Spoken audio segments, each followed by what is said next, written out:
Fala galera, sejam todos bem-vindos ao nosso curso de Programação em Java. Eu sou o professor Otávio e nessa aula nós vamos estudar as estruturas finais e os tipos enumerados. Bom, até agora, algumas das estruturas que nós vimos, no curso, elas podem ser definidas como finais. O que é uma estrutura final? A gente define uma estrutura como final quando a gente deseja que ela não seja alterada. Então, sempre que a gente não quiser que uma determinada estrutura seja alterada, a gente define ela como final. O primeiro tipo de estrutura final que a gente pode ter são os atributos. A gente já viu o uso da palavra final, em variáveis. Que na verdade define elas como constantes. Então lá no início do curso, quando a gente viu constantes em Java, a gente via lá que a gente colocava o final na frente, ou seja, a gente está definindo aquela estrutura, aquela variável como final. Ou seja, se é uma variável final, é uma variável que não pode ser modificada. Se é uma variável que não pode ser modificada, ela é uma constante. Então, foi aí o primeiro contato que a gente teve com uma estrutura final. E o mesmo raciocínio vale para os atributos. Se a gente define um atributo como final, ele vai ser um atributo constante, tá? Que não vai poder ter seu valor alterado. Então essa é a ideia de um atributo final.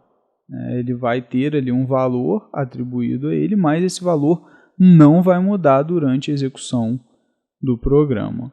Vamos ver um exemplo então de atributo final. Bom galera, antes da gente ver propriamente um exemplo sobre atributos finais, vamos criar rapidinho aqui duas classes. Tá? Vou criar uma classe chamada retângulo. E aí nessa classe eu vou criar aqui dois atributos, private double, base e altura. Tá, vou criar um construtor que recebe, um construtor parametrizado, que recebe aqui a base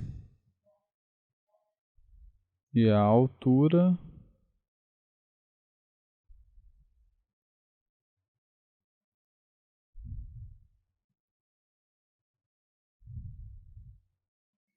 Ok, e vou criar agora um método para calcular a área.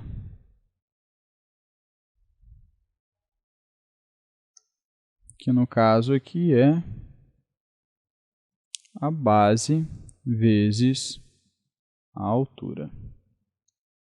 Ok, vou criar também uma classe chamada quadrado.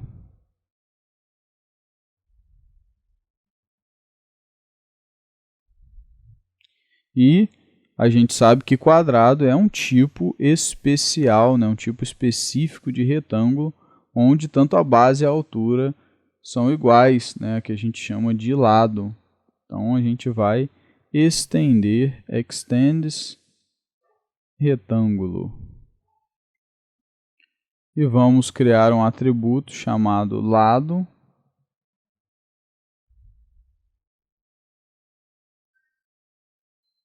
Vamos criar agora um construtor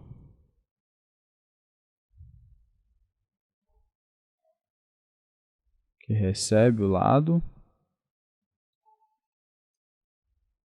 E aí, naturalmente, como a gente está herdando de retângulo, a gente tem que manter a compatibilidade com esse construtor. Então, a gente precisa passar a base e a altura. Então preciso ter no quadrado um construtor que recebe base e altura? Não, porque no caso do quadrado, base e altura são iguais, ou seja, são lado. Então basta eu chamar o super aqui, e passar lado, vírgula, lado. Estou passando aqui, base e altura. Estou cumprindo o que o construtor do Py pede. Então não necessariamente eu preciso ter um construtor com o mesmo tá, com a mesma lista de parâmetros. Não, basta que eu passe, tá, consiga passar aí as informações que o construtor pai deseja. Se eu precisar, se eu tiver que criar, tudo bem. Agora, se eu não precisar, tá, eu não sou obrigado necessariamente. Basta que eu passe aqui os dois parâmetros que estão sendo pedidos. E vou também atribuir essa informação ao meu lado. Reparem, pessoal, que aqui a gente está criando uma redundância, tá? Não seria necessário eu ter esse atributo lado, né? Bastaria eu passar o super e usar a base e a altura, mas eu estou fazendo isso para a gente ter aí um exemplo para mostrar essas estruturas finais que a gente está estudando. Mas não seria necessário. E vou agora sobrescrever o meu método de cálculo de área. Aqui a minha área vai ser lado vezes lado. Ok, pessoal? Então a gente tem aí agora as classes aí do nosso modelo.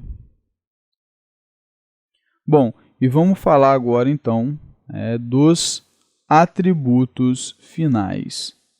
Tá? Então, a ideia da gente ter um atributo final é ter um atributo constante, por assim dizer. Então, um exemplo que a gente pode colocar aqui é um atributo chamado ID. Vamos supor que no meu sistema eu estou colocando aí um ID em todas as classes, em todos os tipos de objetos, para que eu tenha aí um controle numérico, algum controle externo meu, controle próprio desses objetos. E aí eu estou dando um ID para cada objeto, e aí para cada classe. E aqui eu estou escolhendo o 10, tá, para ser o ID que representa o retângulo. Então, essa é a ideia. Mas reparem que eu posso chegar aqui, por exemplo, nesse método e fazer isso aqui, thisID igual a 100. A partir desse momento, quando alguém chamar o método ARIA, o meu ID deixa de ser 10 e passa a ser 100. Ok? Então, isso às vezes vai trazer um problema para a gente, porque às vezes a gente não quer que isso aqui mude nunca. Às vezes a gente quer que esse atributo seja 10 e nunca mude em momento nenhum da execução do programa. Tá? E aí a gente precisa de alguma maneira garantir isso, porque nada garante. Se eu quiser vir aqui mudar, eu consigo. Então, não existe garantia nenhuma que esse atributo não vá mudar. E aí, para a gente garantir, para a gente fazer com que esse atributo aqui nunca mude, a gente define ele como final. Então, basta colocar aqui, final, e aí, reparem que eu já tomei um erro aqui, o campo final, retângulo ID, não pode ter um valor atribuído, não pode ser associado a um valor, enfim. Ou seja, eu não posso alterar o valor que eu determinei aqui em lugar nenhum. Então, assim, gente, eu consigo garantir, tá? Se eu vier aqui, e tentar mudar também no construtor, igual a 100, não consigo, ele vai me dar um erro, porque é um atributo final. Então, quando a gente fala de atributo final, a gente, na verdade, está falando de uma constante, de um atributo constante, que não vai ter o valor mudado durante a execução do programa. Porque eu não quero isso, eu quero que esse valor seja fixo e não mude. Beleza, pessoal? Lógico que essa não é a única forma da gente dar um valor para esse atributo. Tá? Nós podemos também fazer isso aqui, deixar o meu atributo final sem valor. Tá? E aí, quando a gente faz isso, são os construtores que têm a responsabilidade de inicializar esse atributo. Quando a gente não inicializa direto aqui, fazendo isso, a gente só deixa assim com ponto e vírgula, são os construtores, reparem que eu já tomei um erro aqui, porque o construtor ele não inicializou o valor do meu atributo ID. Então, quando eu tenho um atributo final que não foi inicializado aqui em cima, o construtor é o responsável por inicializar. Então, eu tenho que vir aqui, thisId igual a 10, por exemplo. E aí o erro some. Ó. Reparem que nem dentro do construtor eu posso alterar uma segunda vez. Ó. Se eu colocar alguma coisa aqui, já tomei erro. Ó. Eu não posso mexer uma vez que eu atribuí o valor. Tá, galera? Então, essa aqui é a ideia. Se o valor não foi atribuído aqui, o construtor é obrigado a atribuir esse valor. E uma vez que eu atribuir esse valor via construtor, ele nunca mais vai ser mudado no programa. E lembrando que o construtor pode receber esse valor por parâmetro também. Tá? Eu posso colocar int id aqui, ó, receber por parâmetro e botar ó, thisId é igual ao id que o usuário passou. Então o usuário pode passar um valor qualquer via parâmetro. Só que uma vez que o construtor setou esse valor que o usuário passou aqui no id, ele nunca mais vai poder ser mudado. Se eu chegar aqui e fizer isso aqui, ó, thisId igual a 2, vou tomar um erro. Ó. Está errado, eu não consigo mais alterar. Nem o próprio construtor, como eu mostrei para vocês, ele consegue mais. Né? Eu posso chegar aqui embaixo, botar thisId igual a 10 e eu vou tomar erro. Ó. Então, uma vez que o construtor atribuiu um valor, eu não consigo mais alterar, tá? Em lugar nenhum do meu programa. Ok, galera? Então, é assim que funciona. Vale lembrar o seguinte, pessoal, que se eu tiver mais de um construtor, vamos supor que eu tenho um segundo construtor aqui, um construtor sobrecarregado, tá? Que aqui eu só vou, para mim, basta receber a base, por exemplo. Né? Só uma suposição. Reparem que ó, já apareceu um erro aqui, porque esse construtor também tem que inicializar o valor de id. Então, por que ele tem que inicializar? Porque a gente sabe que apenas um construtor é chamado para criar o objeto. Tá? Então, se apenas um construtor é chamado para criar o objeto, eu sei que ou o construtor chamado vai ser esse, ou o construtor chamado vai ser esse. Se esse aqui de cima for o chamado, passando id, base e altura, tá tudo certo. Eu estou inicializando o id, tal, tudo certinho. Agora, e se esse segundo construtor for chamado, qual vai ser o valor do meu atributo final id? Não sei. Então, assim, se esse construtor for chamado, o id fica sem valor definido. Isso não pode acontecer. Ele tem que ter um valor definido no construtor. O construtor é obrigado. E aí, eu tenho que vir aqui e fornecer o valor para ele. Tá? E aí, meu erro some. Ó. Então, galera, eu posso ter 30 construtores se eu tiver um atributo final, um ou mais, tá, galera? Depende. Um atributo final em que eu não inicializei, não botei o igual aqui, o valor, todos os construtores têm que inicializar esse valor, sem exceção. Todos os construtores precisam inicializar esse valor. Tá, galera? Então, essa aqui é a ideia. Ah, eles podem inicializar com valor diferente? Pode, aqui eu posso inicializar com 100, aqui reparem que eu estou inicializando com o que o usuário passou, podem. Só que a ideia é que uma vez que esse construtor inicializou com aquele valor, ele não muda mais na execução do programa. Beleza, galera? Então, essa aqui é a ideia. Não definir que os construtores são obrigados a inicializar.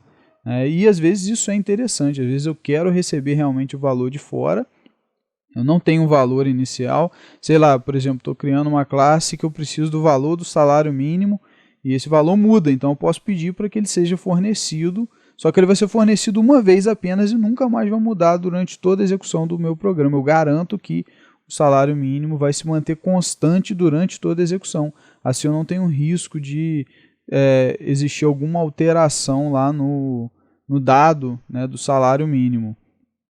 Então, às vezes, sim, eu quero receber via construtor. Tá? Então, isso pode ser usado. Só que todos os construtores, caso eu tenha mais de um, eles têm que inicializar. Beleza, galera? Então, essas são aí as maneiras da gente trabalhar, né, com atributos estáticos. Beleza, pessoal? Vou voltar aqui do jeito clássico que estava, inicializando com 10. E aí tá beleza, né? Nessa situação aqui, quando eu inicializei, nem mesmo o construtor consegue. Ó. This.id igual a 10, ó, nem mesmo, igual a 100, nem mesmo o construtor consegue. Então, uma vez, a premissa é essa, uma vez que eu atribuí um valor, ninguém muda mais. Uma vez que aquele valor foi atribuído, se foi direto aqui, se foi via construtor, uma vez que tem o valor, ele não muda mais, vai ser assim durante toda a execução do programa. Ok, galera? Então essa é a dinâmica de funcionamento aí dos atributos finais. E assim como a gente tem os atributos finais, a gente pode ter também os métodos finais. Um método final, ele é um método que não pode ser sobrescrito em uma classe filha. Então essa é a ideia de um método final. Você escreve ele numa classe, se alguma outra classe herdar essa classe que você escreveu, esse método final, essa classe que herdar ela não pode ir lá escrever aquela mesma assinatura e mudar a implementação. Tá? Isso não vai acontecer, porque a gente já deixou explícito ali que a gente quer que aquele método não seja sobrescrito, né? Não tenha sua implementação modificada numa classe filha. Tá? Então essa é a ideia de um método final. Claro, gente, naturalmente, métodos que são abstratos, eles não podem ser finais. Se o método abstrato ele não tem implementação, a gente quer que a classe filha implemente ele, como que a gente vai definir ele como final? Se ele tem que ser implementado pela classe filha e o final justamente diz o oposto, que ele não pode ser implementado, ter implementação na classe filha. Então, métodos abstratos não podem ser finais. Ok? Vamos ver um exemplo aí de método final. Bom, pessoal, vamos ver agora aí um exemplo de que é um método final, né? De como a gente implementa aí, define, né, na verdade, um método como final. Então, a gente está de novo no nosso exemplo aqui, ó. Estamos na classe retângulo, tá? E aí, eu tenho a classe quadrado. Ó. A classe quadrado ela está aqui, ó, sobrescrevendo o método área, tá? Então, ela está alterando aqui a implementação do método área, tá? Da maneira dela, ok? Só que existem situações em que eu posso querer garantir que esse método nunca vai ser alterado. Ele sempre vai ser herdado pelas classes filhas do jeito que ele é. Beleza, pessoal? Então, eu não posso, tá, ter sobrescrita de um método final. Ok? Então, essa é a ideia. Eu defini aqui o meu área base vezes a altura. E sempre vai ser assim. Em qualquer classe filha, não pode mudar nunca. E aí, se eu quero ter essa garantia de que nunca isso vai ser mudado, que eu sempre vou ter o controle disso aqui na classe mãe, isso aqui nunca vai ser alterado, eu defino esse método como final. Eu boto public final, e aí esse método aqui não pode ser sobrescrito em nenhuma filha, ele sempre vai ser herdado com essa implementação aqui. E aí eu tenho a garantia que essa implementação nunca vai mudar. Porque nesse caso eu estou dizendo o seguinte, ó, a regra de um retângulo é base vezes altura. Eu não quero que isso seja mudado para não ter risco de ter um erro, de acontecer alguma coisa ali incoerente, que esse método seja implementado incoerente numa classe filha. Eu não quero isso. Então eu quero que esse método não mude nunca. Ele sempre vai ter essa implementação. E aí eu boto ele como final e repare que na classe quadrado eu já tomei um erro. Eu estou tentando sobrescrever aqui o método área. Tá? E aí se eu ver aqui, ó, não posso sobrescrever o método final da classe retângulo. Eu não consigo sobrescrever. Eu vou tomar um erro de compilação se eu tentar rodar esse projeto. Não vou conseguir, porque eu tenho um erro na classe quadrado. Então, esse método aqui, área, ele não pode ser sobrescrito nunca. Então, essa que é a ideia. Então, aqui no quadrado, ó, eu teria que realmente eliminar, né? Não tem outra solução. Não posso sobrescrever. E aí estaria tudo certo. Ok, galera? Então essa é a ideia, tá, de um método final. É um método que nunca vai mudar em nenhuma classe filha. A implementação dele sempre será do jeitinho que ela está na classe mãe. Tá? Nenhum filho pode sobrescrever. Ninguém. Tá? Então eu tenho essa garantia de que em qualquer filho que eu chamar o área, eu vou ter o cálculo feito dessa maneira, base vezes altura. Tá? Não será diferente. Beleza, pessoal? Então, essa é a ideia. Lembrando, tá, galera, que não faz sentido nenhum eu ter um método final e abstrato. Né? Vocês podem pensar, e se eu botar abstract final? Eu não posso. Isso aqui não faz sentido nenhum. Primeiro que o método abstrato ele não pode ter implementação. A gente já estudou isso, ele teria que ser assim. Só que aí eu pergunto a vocês, o método abstrato, ele é aquele método que obriga que todas as classes filhas implementem esse método. Então, toda classe filha tem que implementar um método área. Só que, por outro lado, o final diz que nenhuma classe filha pode implementar esse método, que tem que ser a implementação da classe mãe. Então, como que eu lido com essa dualidade? O abstract diz uma coisa, que a classe mãe não tem implementação, tá? E que são as filhas que têm que implementar, mas o final diz que não, nenhuma filha pode implementar sobrescrever, só pode existir a implementação na mãe. E aí eu estou numa coisa, né, contraditória, então eu não posso ter as duas coisas, né? Eu não posso definir uma classe final e um método final e abstrato, isso não faz sentido nenhum, tá? Então ou é um ou é outro, beleza, galera? Então essa é que é a ideia. Então eu não posso ter, tá? Foi só uma suposição, tá? Só para chamar essa atenção de vocês, né? Se algum dia vir isso na cabeça de vocês, vocês já matam de cara, porque isso não tem sentido nenhum. Eu tenho um método que é final e abstrato, tá? Não tem razão de ser. E nós podemos ter também classes finais. Uma classe final ela é uma classe estéril, ou seja, nenhuma classe pode herdar, né, de uma classe final. Então essa é que é a ideia, quando a gente quer, né, escrever uma classe e precisa garantir que nenhuma outra classe vai herdar dela, a gente cria então uma classe final. Se a gente tentar herdar de uma classe final, o compilador não vai deixar, vai ter um erro, a gente não consegue. Então, classes finais, a gente define classes como finais quando a gente quer, propositadamente impedir que uma outra classe herde dela.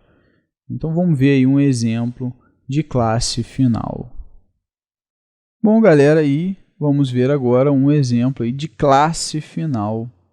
Tá? Então, a ideia, né, de uma classe final é uma classe que não pode ter filhos. Então, por exemplo, eu estou aqui com a minha classe retângulo e eu chego à conclusão que o retângulo ele é elementar agora. Ele não vai ter nenhum filho, não pode existir ninguém herdando de retângulo. Então, eu só vou ter a classe retângulo e não pode existir, igual o quadrado tá, extends retângulo. Nenhuma classe vai poder mais fazer isso aqui, extends retângulo. Retângulo vai se tornar uma classe estéril, ele não pode ter mais filhos, porque eu estou entendendo que no meu programa não faz sentido nenhum, tá? Isso é uma decisão, tá, galera? Eu estou vendo que no meu projeto que não faz sentido nenhum retângulo ter algum filho. E eu quero garantir, para não ter erro, para não acontecer algum problema, eu quero garantir que retângulo não tenha filhos. Quero garantir que ninguém vai usar ali o polimorfismo, passar um filho de retângulo com alguma coisa alterada, algum dado a mais, não. Eu quero garantir que só existam objetos do tipo retângulo, não exista nenhum objeto do tipo filho de retângulo. Tá, que possa estar numa variável retângulo. Se eu ver uma variável retângulo, eu sei que ali vai estar um retângulo. Não vai ter nenhum filho, porque retângulo não pode ter filho. Então, quando a gente quer garantir que ninguém herde de uma determinada classe, a gente quer garantir que uma classe não tenha nenhum filho, a gente define ela como final. A gente chega aqui, public final class retângulo. E aí reparem, ó, o meu quadrado já está com erro. Ó. Eu não consigo estender dele. Ó. O tipo quadrado não pode ser uma subclasse, tá, da classe final retângulo. Então, nessa situação, eu não consigo mais herdar. Nenhuma classe vai conseguir escrever extends retângulo, porque ela é uma classe final. Ok, galera? Então, a classe quadrado, né, ela não poderia mais herdar. Né? Para eu corrigir esse erro, eu teria que simplesmente eliminar aqui a extensão, eliminar o super, né, como não tem mais extensão. Então, assim, eu teria que até voltar com o método de área aqui, mas enfim. Ou seja, uma classe, quando ela é final, tá, ela não tem filhos. E aí, uma outra coisa que eu queria colocar para vocês é que numa classe final, tá, não tem muito sentido eu ter, por exemplo, um método final. Tá? Porque o método final é aquele que não pode ser sobrescrito numa classe filha. Só que aqui a gente não tem filho nenhum. A gente está garantindo isso. Até pode deixar, funciona, não tem problema. Mas isso aqui, ficando assim, ó, não vou ter prejuízo nenhum. Porque o área nunca vai ser sobrescrito, porque retângulo é final. Então, como retângulo é final, ele não tem filho. Então, nenhum filho vai sobrescrever a área, porque não existe nenhum filho. Tá? Então, não há necessidade de eu ter métodos finais quando eu tenho já a classe toda final. Beleza, galera? O atributo final faz sentido ainda, né? Porque eu posso na mesma classe alterar atributo. Aí tudo bem. Agora método, né? Posso deixar até se eu quiser, mas não vai surtir tanto efeito. E uma outra consideração também é que a gente não pode ter uma classe abstrata e final ao mesmo tempo. Isso também não pode, não existe. Por quê? Uma classe abstrata, ela é uma classe que não pode ter objetos.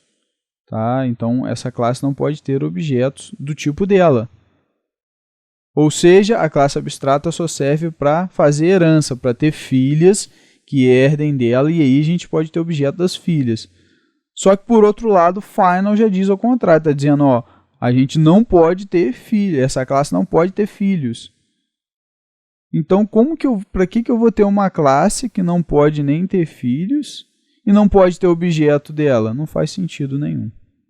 Essa classe vai ser inútil, não existe propósito nenhum para ela. Então, dessa maneira, ó, a gente tem um erro, tá? E aí está dizendo, ó, a classe retângulo ela tem que ser abstrata ou final, não os dois. Não faz sentido ser os dois. Ok, pessoal? Então, ou é final ou é abstrata. Tá? Até porque, né, realmente não existe sentido de ser. Beleza, pessoal? Então, esse é o funcionamento aí de uma classe final.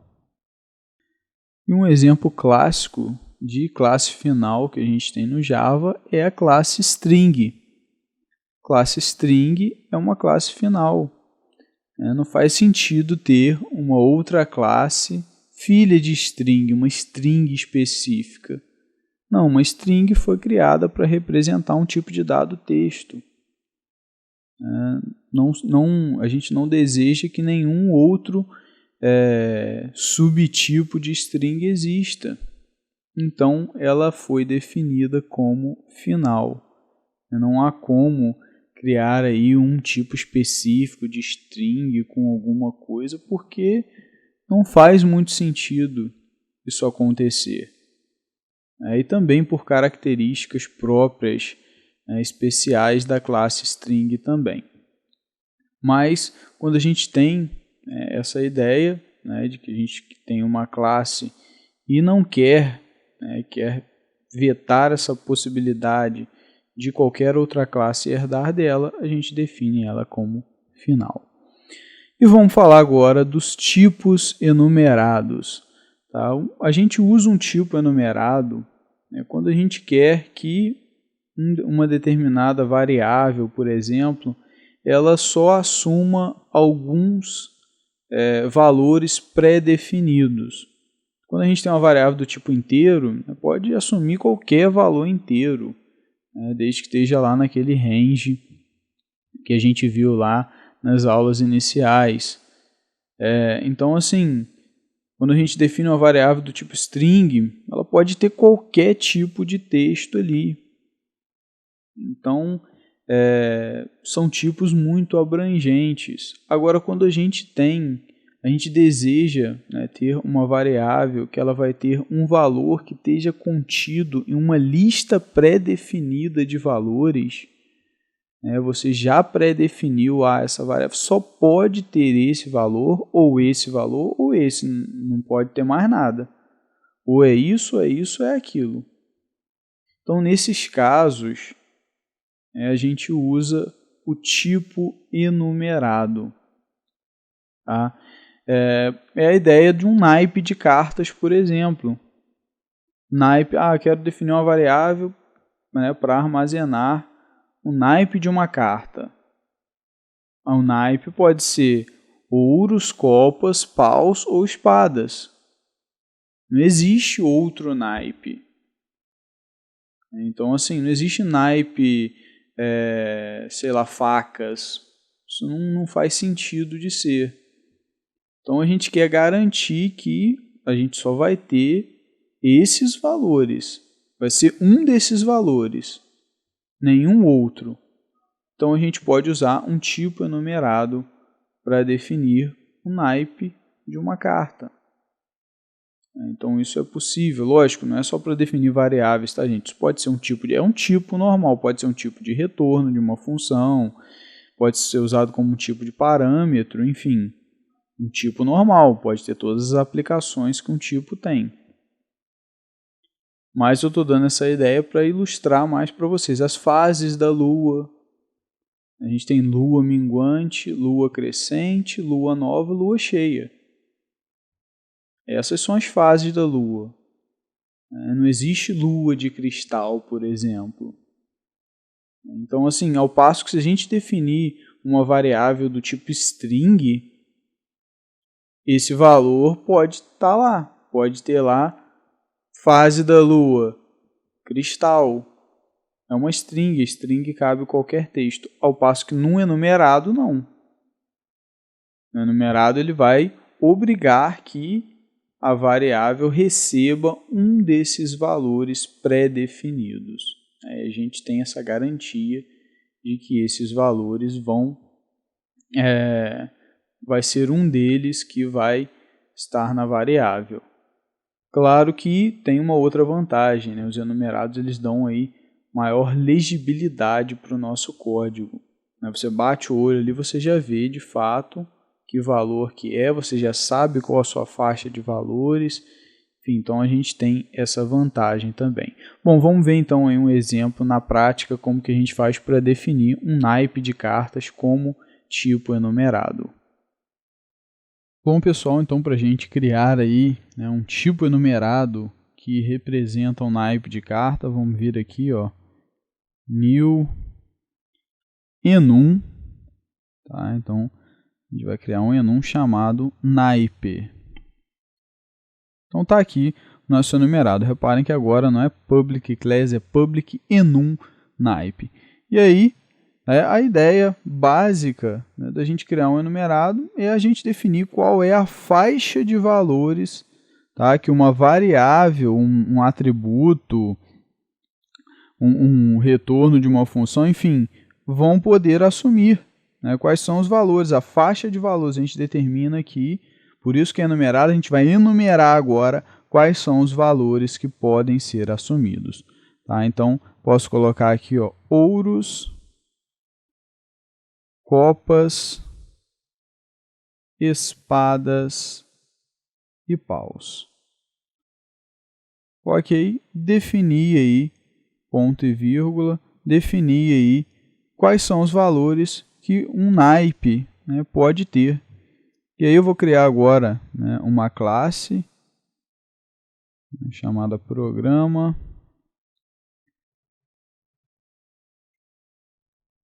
Criar um método main aqui, só para a gente ver um exemplinho aí do naipe trabalhando. E aí, galera, a ideia é que agora a gente tem um tipo, tá? Que admite que a gente receba isso. Ó. Eu posso ter aqui, ó, naipe, tá? Uma variável do tipo naipe é igual a naipe.copas. Beleza, então esse naipe aqui é copas. Naipe.paus. Opa, paus. Então, agora NP tem o valor paus. Da mesma maneira que a gente tem uma variável, int, o variável tem o valor 1, tem o valor 100, o valor 200. Aqui a variável vai ter o valor copas, por exemplo, valor espadas. Agora não pode ter um naipe totalmente doido, né? Eu não posso colocar simplesmente aqui pregos, por exemplo. Não existe naipe pregos. Vou deixar até sem o naipe aqui, isso eu não posso fazer. De maneira nenhuma eu consigo fazer dessa maneira. Porque o meu escopo, a minha faixa de valores que são admissíveis, tá, dentro de um naipe são os valores que eu enumerei aqui no meu tipo enumerado. Tá? Então agora eu posso criar, né, variáveis que assumam esses valores que eu defini lá. Então essa é a ideia, pessoal. Lembrando que isso aqui, né, eu posso ter uma classe que tem um naipe, que tem um atributo do tipo naipe, tá? Eu posso criar uma classe carta, por exemplo, e a classe carta ela pode ter um atributo do tipo naipe, e o número também. Na verdade não wise, né? 2, 3, 4, 5, dama, valete, rei, enfim. Então, a combinação de um naipe, que é um enumerado, e posso ter até um outro enumerado que vai representar, né? O wise, o 2, 3, 4, 5, até dama, valete, rei. Então, assim, eu posso ter classes que têm um naipe como atributo, porque naipe é um tipo enumerado, e tipo enumerado pode ser atributo, pode ser retorno de função, é como se fosse um tipo qualquer, tá? A gente pode usar da mesma forma que a gente usa as classes, beleza, pessoal? Só que a ideia é que eles vão ter aí um tipo delimitado, né? Um tipo restrito que vai poder receber os valores que nós enumeramos aqui na hora que nós definimos o tipo enumerado. Então, ele só vai receber aqueles valores que estão ali. E com isso a gente consegue garantir que uma variável desse tipo ela vai ter apenas esses valores, porque eu não quero, tá? A ideia é essa. No meu programa, eu não quero que seja passado um outro naipe, sem ser esses aí, porque não existe, não faz sentido. Se eu fizesse, tá? Por exemplo, ao invés de colocar aqui o naipe com o enumerado, uma outra opção seria botar uma string, por exemplo, ó, string naipe, igual eu coloco aqui ouros. Não funcionaria? Funcionaria, né? Posso colocar ouros, posso colocar copas, tudo certinho. Posso usar aqui embaixo, imprimir, não tem problema nenhum. Agora, o que me impede de colocar o naipe pregos? Nada. Então, eu não tenho garantia. E aí, mas eu poderia fazer uma validação? Sim, toda hora que eu fosse usar, eu teria que fazer validação. A gente já sabe os problemas de espalhar a validação no meio do código, e fora o trabalho que a gente vai ter que fazer todo momento, fazendo validação para ver se a string é uma das 4 permitidas. Então, nesses casos, galera, não faz sentido a gente usar um tipo aberto como string que aceita quaisquer valores, por assim dizer. A gente cria um tipo enumerado que aceita valores que são determinados por nós. Nenhum valor fora desses aqui será aceito, tá? Então, essa é a ideia. Nenhum valor fora daquele... A gente tem a certeza que em um naipe ou vai ter ali ouros, ou vai ter copas, ou espadas, ou paus. Não vai ter mais nada além disso. Então, a gente tem aquela garantia que o valor de uma variável naipe está contida, tá? O valor está contido nesse conjunto aqui de valores. Beleza, pessoal? Então, essa é a nossa dinâmica aí de funcionamento, nessa dinâmica inicial de como os enumerados trabalham. Bom, pessoal, e como enumerado, né, por baixo dos panos ali, ele é também uma classe, né, e por ser também uma classe, a gente pode ter num tipo enumerado atributos, né, a gente pode ter métodos, construtores, né, então tudo isso a gente pode ter também em um enumerado. Tá? Então, lógico, a gente não vai sair criando atributos, não vai sair criando métodos como se fosse numa classe qualquer. A gente tem que ter atributos, métodos que façam sentido, né, de existir naquele enumerado. Faz sentido criar um monte de atributo, coisa meio aleatória, ou criar um enumerado que na verdade é uma classe, isso não faz sentido. O enumerado ele tem que ter sempre esse propósito. Ele vai ser ali uma determinada grandeza que só vai assumir valores que são ali pré-definidos, pré-determinados por nós, né, que vão ser um valor de uma lista já pré-determinada. Né, de outra coisa não faz sentido. E aí, né, nesse âmbito, a gente pode, se houver necessidade, se fizer sentido, a gente pode ter atributo, pode ter método, pode ter construtor, enfim, tudo isso. Uma coisa, né, que a gente usa muito quando a gente trabalha com tipos enumerados é o que a gente chama de sinônimo inteiro. Tá? Como a gente está trabalhando com uma lista de valores possíveis, a gente começa essa lista de um valor. Por exemplo, lá no naipe, se eu comecei com o valor espadas, depois eu tenho o valor paus, depois ouros, depois copas, então na verdade eu tenho uma ordem que eu defini essa lista. E aí eu posso criar um sinônimo inteiro, que é um valor que vai estar associado a cada um desses elementos. Por exemplo, o espadas pode ser 1, paus 2, ouros 3 e copas 4. Então eu tenho um número inteiro ali que está associado a cada um desses elementos.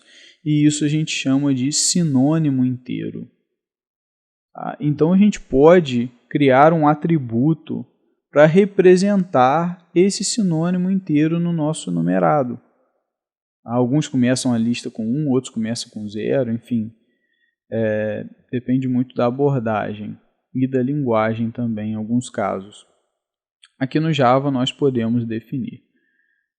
Mas enfim, então vamos agora criar aí um atributo para a gente trabalhar e também outras estruturas que nos vão permitir trabalhar aí com sinônimo inteiro no nosso enumerado. Bom, galera, né, e como a gente viu agora, né, que um enumerado, né, na verdade, ele também não deixa de ser uma classe, por assim dizer. Tá? Ele então vai aceitar também, né, tudo aquilo que cabe a uma classe. Ele pode ter atributos, ele pode ter métodos, construtores, enfim. Lógico que algumas coisas vão ter um funcionamento um pouco particular. E como eu mencionei, né, uma coisa muito usada em tipos enumerados é o que a gente chama de sinônimo inteiro, que é um número que está associado a cada um desses valores. Geralmente a gente começa do 0 e vai contando, do 1, então 1, 2, 3, 4, o 4 é o sinônimo de paus, o 3 é o de espadas, então assim, tem um valor inteiro que corresponde, tá, ao valor do enumerado. Então, a ideia é essa. Então vamos criar aqui na nossa classe agora, ó, essa questão do sinônimo. Então, em primeiro lugar, né, no nosso enumerado, em primeiro lugar aqui, ó, eu defino, tá, normalmente as constantes, como eu já fiz. E agora o que eu faço? Ó, eu coloco aqui um atributo. Vou definir um atributo, private int sinônimo, tá, que vai ser o sinônimo inteiro. Ok, galera? E vou definir também um método, public int get sinônimo.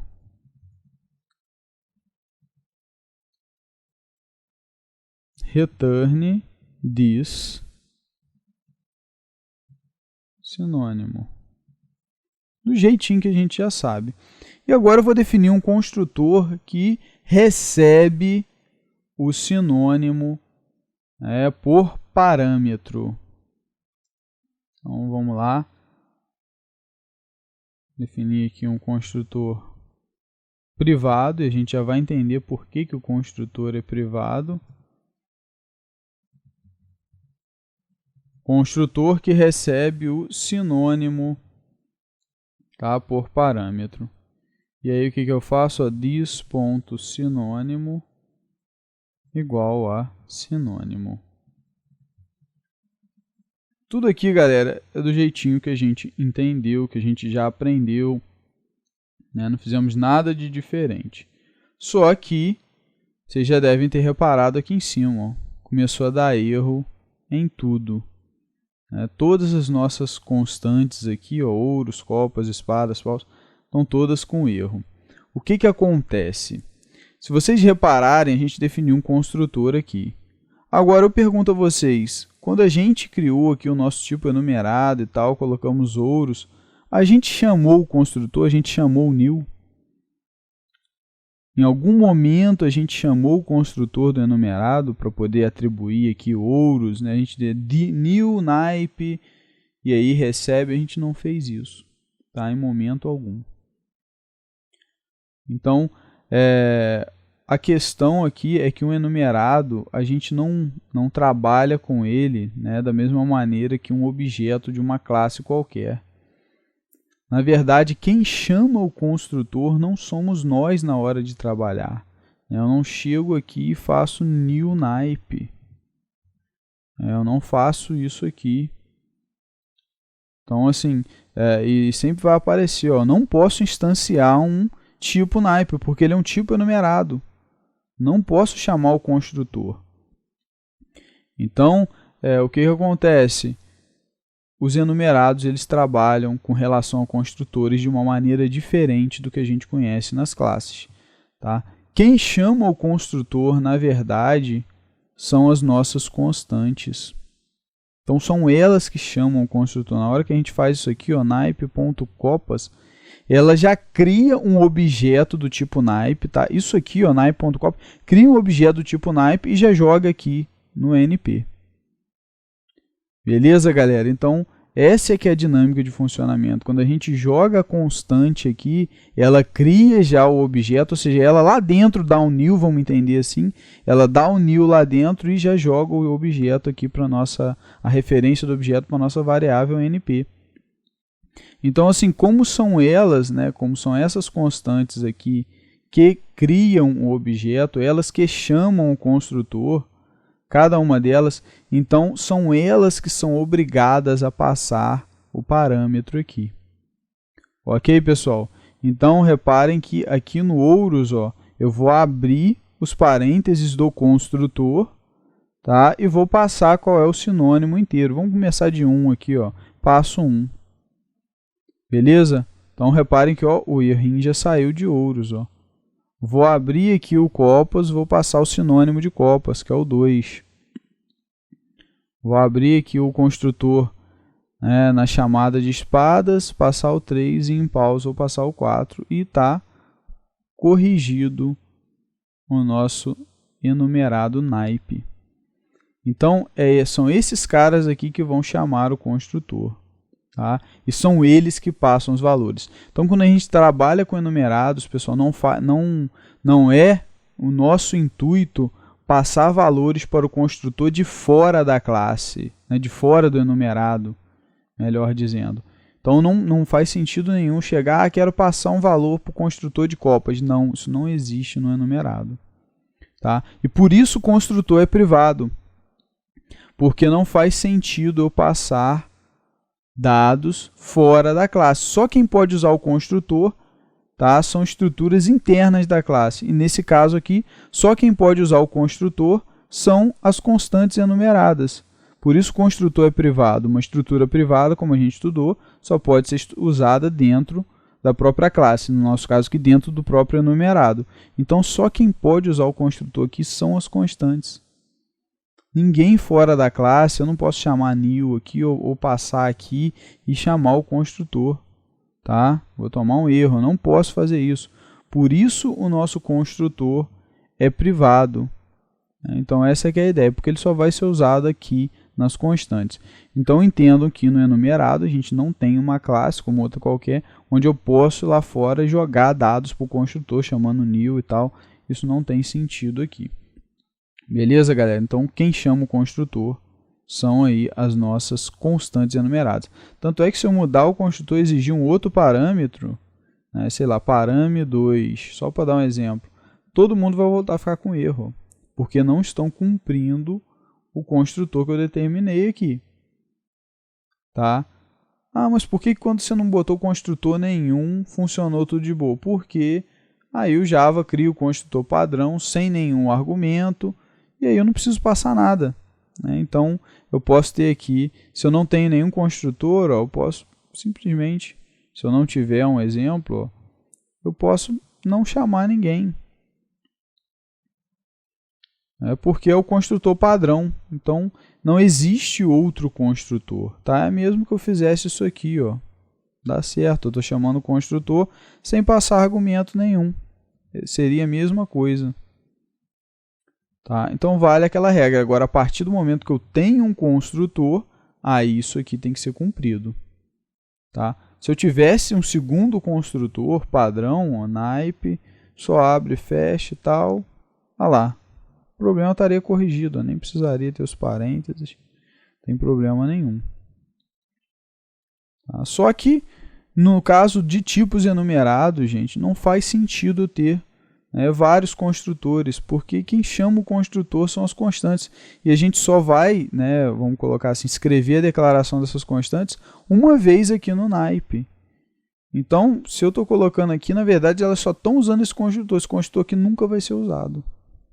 Tá? A menos que eu reprogramar essa classe para usar. Agora, esse cara nunca está sendo usado. Ao passo que se eu colocar aqui, ó, 1, 2, 3, 4, eu só vou usar esse construtor aqui. Esse aqui nunca vai ser usado. Tá? Ah, mas você pode querer misturar? Posso. Eu posso querer que paus e espadas não usem o construtor. E aí eu estou usando os dois. Né? Realmente, aqui, ouros e copas estão usando um construtor, espadas e paus estão usando esse aqui. Mas, assim, falando na prática, galera, é muito raro isso acontecer. Tá? Se houver realmente uma necessidade que isso aconteça e tal, vocês até podem usar essa estratégia, ter mais de um construtor no enumerado. Agora, assim, eu nunca precisei trabalhar, porque geralmente você vai querer passar um valor aqui em cada constante. Ou você não vai passar nada, ou você vai passar um por um. Geralmente não faz sentido, eu passo aqui em um S. Enfim, depende da abordagem de vocês, mas semanticamente como enumerado, eu particularmente nunca me deparei com essa situação. Então, geralmente a gente vai ter um construtor só. Nada impede vocês terem dois, de trabalharem com dois, tá? Mas geralmente a gente trabalha com um só. No caso do sinônimo inteiro, a gente vai ter que ter um só, porque todas as constantes têm que ter um sinônimo. Não faz sentido eu ter duas constantes com sinônimo e outras duas sem nada. Aí o que acontece? Eu vou ter uma informação aqui inconsistente, no caso, vamos supor que espadas e paus não tivessem. Eu teria uma informação inconsistente, o que fere, né, a questão lá da orientação objeto, que os objetos eles devem nascer consistentes. Então, um objeto do tipo naipe ele tem que nascer consistente. Para isso, a gente tem que ter um valor consistente aqui no sinônimo. Tá? Então, a gente passa o sinônimo via o construtor aqui do ouros, que é o 1, copas é o 2, espadas é o 3 e paus é o 4. Ok, galera? E vamos aqui agora, né, ver como que a gente acessa, né, esse sinônimo. Então, ó, definir aqui copas. E aí, eu vou fazer o seguinte, ó. Vamos primeiramente imprimir aqui o NP. Vamos imprimir essa nossa variável e ver o que vai aparecer ali, ó. Ah lá, apareceu copas. Por que apareceu copas? Porque é a minha constante enumerada. Beleza? Vamos agora imprimir o sinônimo inteiro de copas. O que eu faço? Ponto get sinônimo. A gente não fez aqui a função get sinônimo? Que a gente retorna o sinônimo? Então, a gente pode fazer normalmente, a gente chama o método, executar, ok, e olha lá, ó, sinônimo de copas é 2, está aparecendo aqui. Então a gente pode usar essa função getter para obter o valor. Ok, galera? Então a gente pode trabalhar com métodos, pode trabalhar, né, com toda essa questão dentro dos enumerados também. Lógico que a gente tem que ver se está fazendo sentido aquilo que está dentro de um enumerado. Não é para a gente sair enfiando tudo quanto é atributo dentro do enumerado, porque enumerado é só para ser uma variável que vai receber valores, né, que são enumerados pela gente, que são definidos aqui por nós. Tá? Então, assim, a gente deve ter muito cuidado para não colocar responsabilidade de outra classe dentro de um enumerado. Enumerado tem a responsabilidade apenas de representar para a gente, né, uma variável que guarde um valor que está restrito, tá, a um desses que a gente definiu. Ok, pessoal? E quando a gente quiser trabalhar com sinônimos, tá, que é uma coisa muito usual nos enumerados, é só a gente implementar dessa maneira. Ok? Então, essa é a dinâmica aí de trabalhar com enumerados e sinônimos, métodos, construtores, enfim, no tipo enum. E é isso, pessoal. A gente fica por aqui. Espero que todos tenham entendido aí os conceitos de estruturas finais, o que é um atributo final, o que é um método final, uma classe final, como usar esses atributos e também o que são tipos enumerados e como trabalhar com eles. Um grande abraço a todos e até a próxima aula.